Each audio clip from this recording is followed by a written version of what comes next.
ಇನ್ನು ನಿನ್ನೆಯ ಟೂರ್ನಿಯಲ್ಲಿ ತಂಡದ ನಾಯಕ ರೋಹಿತ್ ಶರ್ಮಾ ಕೂಡ ಆರಂಭಿಕವಾಗಿ ಅದ್ಭುತವಾಗಿ ಬ್ಯಾಟ್ ಬೀಸಿದ್ರು. ಗಿಲ್ಗೆ ಉತ್ತಮ ಸಾಥ್ ನೀಡಿದ್ರು. ICC champion trophy cricket tourney Bangladesh ವಿರುದ್ಧದ ಪಂದ್ಯದಲ್ಲಿ ಭಾರತ ತಂಡದ ನಾಯಕ ರೋಹಿತ್ ಶರ್ಮಾ ದಾಖಲೆಯನ್ನು ನಿರ್ಮಾಣ ಮಾಡಿದ್ದು, ಈ ಸಾಧನೆ ಮಾಡಿದ ಭಾರತದ 4ನೇ ಆಟಗಾರ ಎನಿಸಿಕೊಂಡಿದ್ದಾರೆ.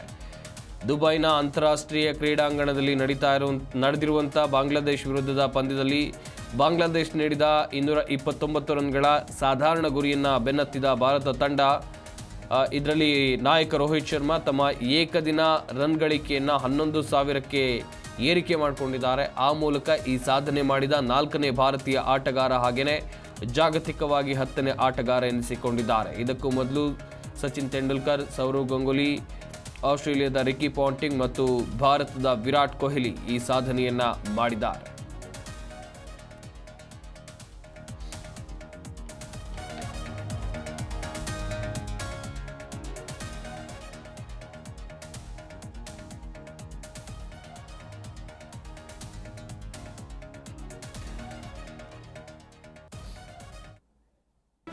ಜಿ ಕನ್ನಡ ನ್ಯೂಸ್ ಈಗ ನಿಮ್ಮ ಮನೆಯಲ್ಲೇ ನೋಡಿ.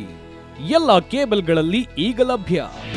ನಿಮ್ಮ ನೆಚ್ಚಿನ ಜಿ ಕನ್ನಡ ನ್ಯೂಸ್ ಈಗ ಸನ್ ಡೈರೆಕ್ಟ್ ನಲ್ಲಿ number 292, Tata play number 1664, Jio TV number 1334, NXT digital number 30, in cable number 30, city networks 51, U digital number 162, GTPL number 17, Rockline telecommunications number 42, Shri Basaveshwara cable number 168, rural cable network 60, Vinayaka digital 57, Abhishek cable 821, city channel 53, Siddeshwara cable network 57, ವಿ4 digital infotech 628, Surya digital networks 53, Gajanan digital number 836, Malnad infotech private limited number 56, Metrocast number 830, victory digital number 167ರಲ್ಲಿ ನೋಡಿ ಆನಂದಿಸಿ.